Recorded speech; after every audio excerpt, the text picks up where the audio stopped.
all the other cases, we have a list, we have an inventory, and we have lawyers assigned for each case. Usually, cases that are similar, we assign it to one lawyer. And then other cases, we assign it to other lawyers so that we ensure that all the cases have lawyers focused on each case.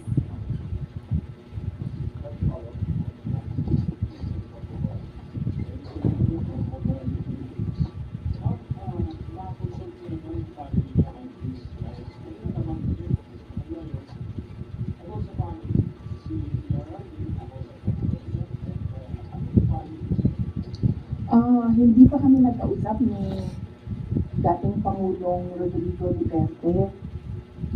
I expect na magkikita kami as usual sa December 24 sa bahay ng mother ko. Likely, baka doon namin mapag-usapan yan kung may mapag-usapan namin dahil madalas kasi kapag nagkasama-sama yung pamilya, lalo na pag nandiyan yung mga apo, ay yung mga apo yung pinag-uusapan ng pamilya. Nagsabi si Pangulong Duterte na magpapadala siya ng pera para sa pambayan daw ng mga abogado kasi alam niya na napakaraming mga abogado ngayon ang kinuha para sa iba't ibang mga kaso. Pero nagsabi na rin ako through my brother kasi yung kuya ko yung sinabihan niya. Nagsabi ako na huwag na lang siya magpadala ng pera dahil nakapaghanda naman na kami para sa impeachment case. Kasi sinabi niya impeachment case. So sabi ko, nakapaghanda kami sa impeachment case.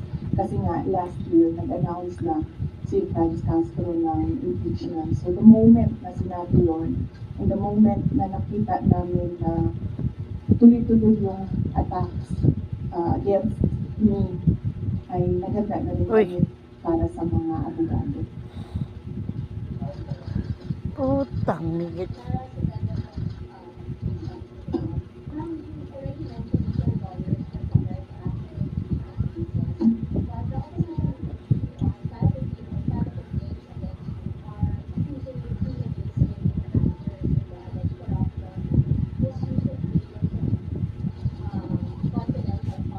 Baka you can offer an explanation also to taxpayers how kung about work pa talaga yung paggamit nitong mga confidential funds para matapos na rin ma'am yung question once and for all. Yes, ma'am. I'm not being evasive.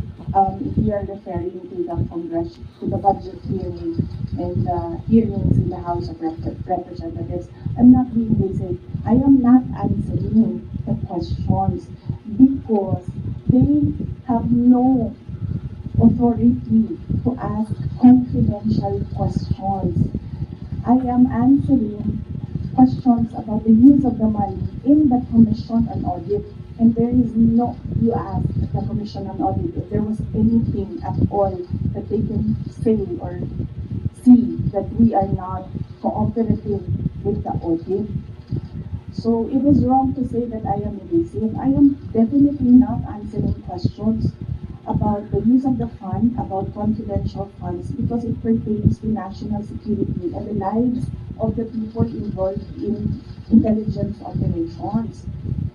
And yes, as I said, we have fully cooperated with the audit process of the Commission on Audit, who has the sole jurisdiction to ask questions about the use of confidential funds. In fact, 2 quarters of the Department of Education are already cleared with the Commission on Audit, but it is still being questioned inside the committee in the House of Representatives.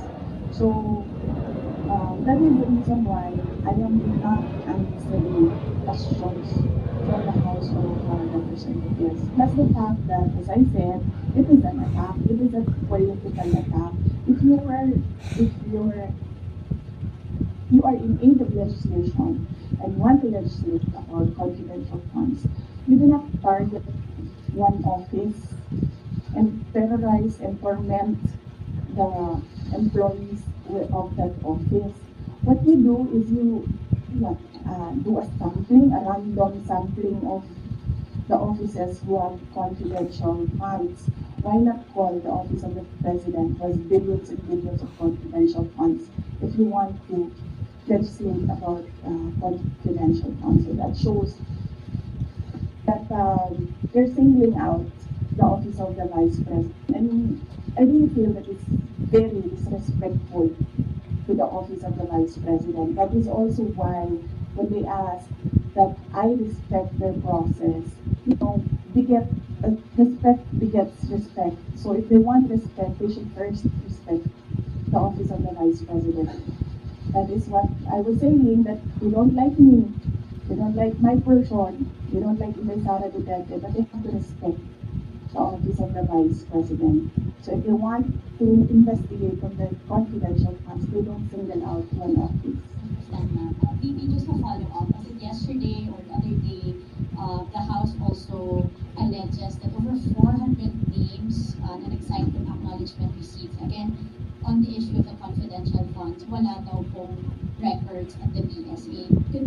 Ma'am, you can offer an explanation because we know that this is a legal proceeding, pero pinag-uusapan po siya ngayon, ma'am, sa bahay ng bawat Pilipino. Kaya No. explanation if this is about fraud or bakit wala silang birth certificate, ma'am. No, I will not explain. I will not give an explanation because it will entail that I explain the intelligence operations which will compromise officers who do intelligence operations. It will really compromise how they work. So no explanation will be given to the members of the House of Representatives. One final follow-up from me, ma'am. Then what's your response to accusations that an office like the DepEd, the OVP have no jurisdiction naman to have these confidential funds that are spent for national security?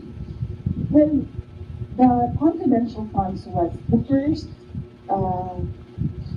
transfer of uh, confidential funds was from the office, from the contingent funds to the office of the vice president. And this was approved by the office of the president.